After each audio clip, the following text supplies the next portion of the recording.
சேர சோழ பாண்டியர்களாய் இந்த நாட்டை ஆண்டது மல்லர் இனம். தமிழ்குடி உறவுகள் அனைவருக்கும் வேந்தன் ஊடகத்தின் சார்பில் வணக்கம். சமூக நீதி போராளி ஐயா இமானுவேல் சேகரனார் அவர்களின் நற்பெயருக்கும் அவர் முன்னெடுத்த சமூக நல்லிணக்க போராட்டத்திற்கும் அவர் கொள்கைக்கும் களங்கம் ஏற்படுத்தும் வகையில் சில சாதி வெறி பிடித்த கூட்டம் வலைத்தளங்களில் ஒருமையில் இமானுவேல் தியாகியா, இமானுவேல் என்றால் யார், இமானுவேல் சேகரன் இவர் இந்துவா அல்லது கிறிஸ்தவரா, இவர் உண்மையில் வாழ்ந்தாரா, இவர் இராணுவ வீரரா இல்லையா, அதற்கு என்ன சான்று இருக்கிறது, இவரை தேசிய தலைவர் என்று எப்படி சொல்லலாம், இவர் வரலாறு புனையப்பட்ட கதைகள் என்று படித்தும் அறிவில்லாத சில முட்டாள்கள் பேசியும் எழுதியும் வருகிறார்கள். இதனை நமது சமுதாய தலைவர்கள் கண்டிக்காதது வேதனையை ஏற்படுத்துகிறது. அந்த சாதி வெறிபிடித்த கூட்டத்திற்கு ஐயா தங்க செங்கதிர் அவர்கள் எழுதிய ஈக பெருஞ்சுடர் இமானுவேல் சேகரன் 100 என்கிற இந்நூலில் உள்ள தரவுகள் தக்க பதிலடி கொடுக்கும் என்று நம்புகிறேன். தந்தையின் சமூகப்பற்றும் நாட்டுப்பற்றும். இமானுவேல் சேகரனின் தந்தை வேதநாயகம் தன்னலமற்ற நெஞ்சமும் சமூகப்பற்றும் கொண்டவராக விளங்கினார். அறியாமை இருளில் உழன்ற தம் மக்களுக்கு அறிவை புகட்டும் பணியில் தம்மை ஈடுபடுத்திக் கொண்டார். மக்களுக்கு அரசியல் விழிப்புணர்வு ஊட்டவும் அவர்களின் வாழ்வாதாரத்தை மேம்படுத்தவும் தொடர் முயற்சிகளை மேற்கொண்டார். அவர் சுதந்திர தாகம் கொண்ட வேங்கை மார்பனாக விளங்கினார்.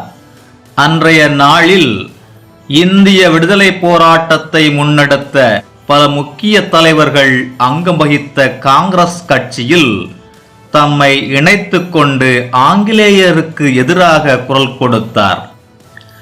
ஆகையால் எப்போதும் கதர் சட்டை, கதர்வேட்டி, கதர்குல்லாய் என கதர்துணியும் கம்பீரமான நடையுமாய் வலம் வந்தார்.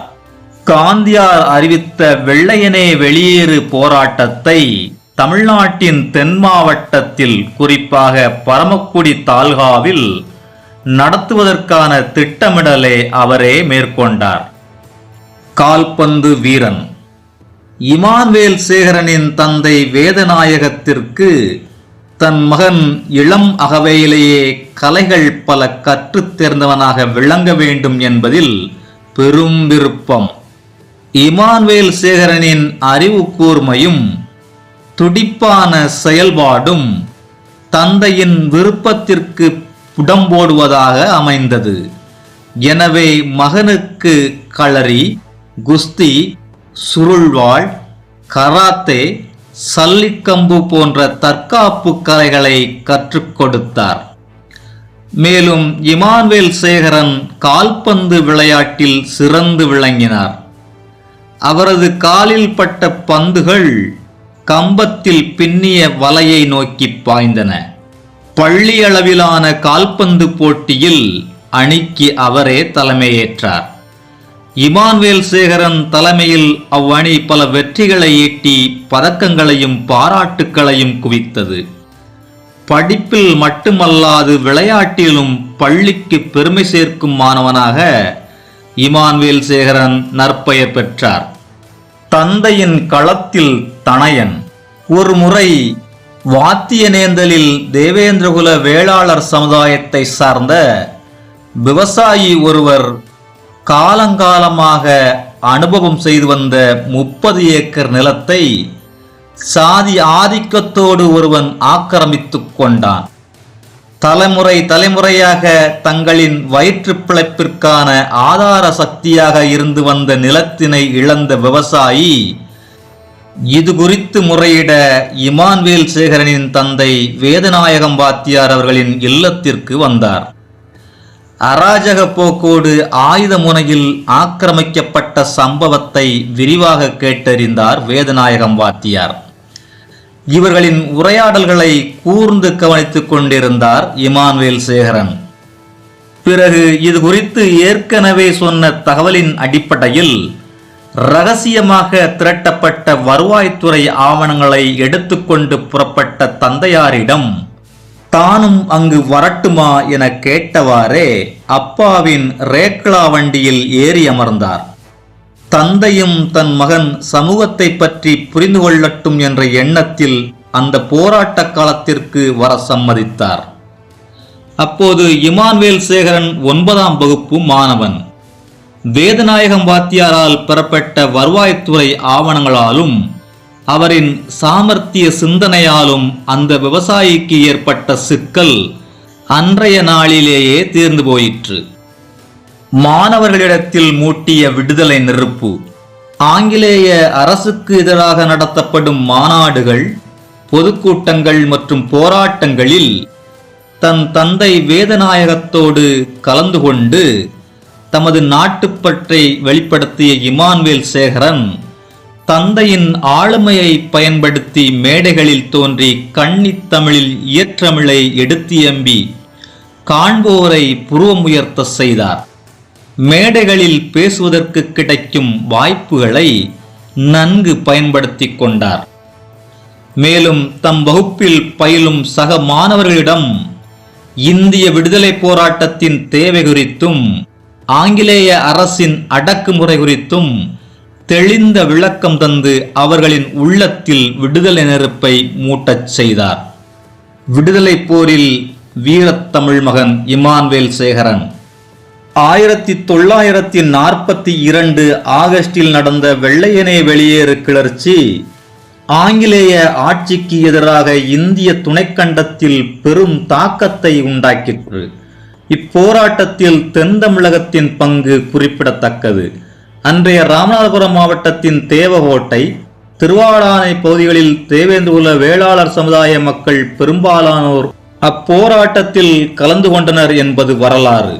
சில கிராமங்களில் மக்கள் ஒட்டுமொத்தமாக போராட்டத்தில் ஈடுபட்டு சிறை சென்றனர். ராமநாதபுரம் மாவட்டத்தில் மட்டும் ஒடுக்கப்பட்ட சமூகத்தை சேர்ந்த சுமார் 25 பேர் இப்போராட்டத்தில் களமாடி வீரசாவடைந்தனர். ராமநாதபுரத்தில் அப்போராட்டத்தில் ஈடுபட்ட தேவேந்திரகுல வேளாளர் சமுதாயத்தை சேர்ந்த பலர் 2 ஆண்டுகள் முதல் 7 ஆண்டுகள் வரை சிறை தண்டனைக்குள்ளானார்கள். அந்நாட்களில் சுவாட்ஸ் பள்ளியில் படித்துக் கொண்டிருந்த இமானுவேல் சேகரன் தந்தையிடம் பெற்ற அரசியல் வழிகாட்டுதலாலும் தமது நாட்டுப்பற்றாலும் வெள்ளையனே வெளியேறு போராட்டத்தில் தீவிரமாக பங்கேற்றார். அப்போராட்டத்தில் ஈடுபட்ட இமானுவேல் சேகரனை ஆங்கிலேய அரசு கைது செய்து சிறையில் அடைத்தது. பின்னர்தான் இத்தகவல் தந்தை வேதநாயகத்திற்கு தெரிய வருகிறது. பதறி துடித்த இமானுவேல் சேகரனின் தாயார் ஞானசுந்தரிக்கு வேதநாயகம் ஆறுதல் கூறினார். கைது செய்யப்பட்ட இமானுவேல் சேகரன் திருச்சி சிறையில் அடைக்கப்பட்டார். படித்து கொண்டிருந்த மாணவன் என்பதையும் 18 அகவை நிரம்பாதவர் என்பதையும் அறிந்த ஆங்கிலேய அரசு 3 மாதங்களுக்கு பிறகு அவரை விடுதலை செய்தது. பள்ளி மாணவனான இமானுவேல் சேகரன் வெள்ளையனே வெளியேறு போராட்டத்தில் பங்கேற்று சிறை சென்றது அன்றைய நாளில் முகவை மாவட்டத்தில் பரபரப்பாக பேசப்பட்டது. அனுமதி மறுத்த பள்ளி, காந்தியார் அறிவித்த வெள்ளையனே வெளியேறு என்கிற முழக்கம் இந்தியா முழுமைக்கும் ஒலித்துக் கொண்டிருந்தது. முகவை மாவட்டமே அன்று நடைபெற இருந்த மறியல் போராட்டத்திற்கு தயாரானது. பள்ளி மாணவரான இமானுவேல் சேகரன் அப்போராட்டத்தில் பங்கேற்றதால் ஆங்கிலேய காவல்துறையினரால் தலைப்படுத்தப்பட்டு சிறைப்படுத்தப்பட்டார். ஆங்கிலேயருக்கு எதிரான போராட்டத்தில் சிறையேகிய இமானுவேல் சேகரனை உலகோர் பாராட்டினர். ஆனால் பள்ளி நிர்வாகமோ அவரை பள்ளியில் சேர்த்து கொள்ள மறுத்தது. சிறை சென்ற மாணவராயிற்றே, இமானுவேல் சேகரனாரை பள்ளியில் சேர்த்துக் கொள்வதன் மூலம் ஆங்கிலேய அரசின் தொடர் கண்காணிப்புக்கும் நெருக்கடிக்கும் ஆளாக நேரிடும் என்பதாக உணர்ந்த பள்ளி தலைமை ஆசிரியர் அவரை பள்ளியில் சேர்க்க மறுத்தார். நீண்ட போராட்டத்திற்கு பிறகு மக்கள் செல்வாக்கும் சக மாணவர்களின் ஆதரவும் இமானுவேல் சேகரனை மீண்டும் சேர்த்து கொள்ள வேண்டிய நிர்பந்தத்தை பள்ளிக்கு உண்டாக்கிற்று. இமானுவேல் சேகரன் படிப்பை மீண்டும் தொடரலானார்.